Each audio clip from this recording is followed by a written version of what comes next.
ساعات التليفونات والسوشيال ميديا بيبقوا مضرين، بس في اوقات كتير قوي نقدر نستخدمهم صح. جبتلكوا تاني موقع في سلسلة الدراسة مجاني ونقدر نذاكر عليه ونلاقي عليه المناهج. كل المناهج موجودة عليه، وبس بالإضافة بقى لحاجة تانية إنه في كمان أسئلة، يعني لو عايزين نسأل على حاجة في المنهج بنلاقي مدرسين بيردوا علينا. مش هطول عليكم، يلا ندخل في الفيديو على طول. أول حاجة بنفتح جوجل نكتب نفهم وندخل على الموقع.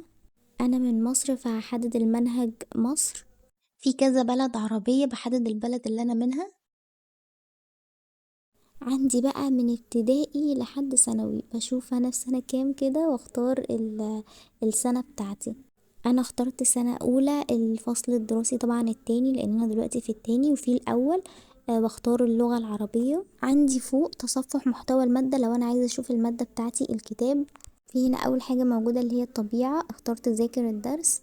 هلاقي عندي انه في مشروح على اليوتيوب، بختار بقى ان انا اسمع الشرح. ففي يعني كذا حد شارح الدرس، وفي تحت تعليقات كمان واسئلة لو عايزين نسأل على حاجة في المنهج. كده انا بفتح الفيديو واقدر ان انا اشغل الفيديو واسمع الشرح واكتب وراهم. تابعونا على اليوتيوب على فيديوهاتنا، سبسكرايب، وتابعونا على الفيسبوك لايك عشان نعرف نتواصل مع بعض. ده هو شعارنا. دوست بقى على الأسئلة لو عايزة أحط سؤال. في كمان مدرسة قايلة إن هي بتدرس وكده عشان لو حد عايز يسأل في أي حاجة. هرجع كده لتصفح محتوى المادة، بيجيب لي بقى المنهج كله لو انا عايزة الكتاب نفسه. طبعا الشاشة زي ما انتوا شايفين سودة، فمش عارفة اصور من جوه، هو درايف ما بيسمحش بالتصوير. دوست على حجز حصة، وفي شات من تحت على اليمين اقدر ان انا اسأل في اي حاجة انا عايزاها في المنهج.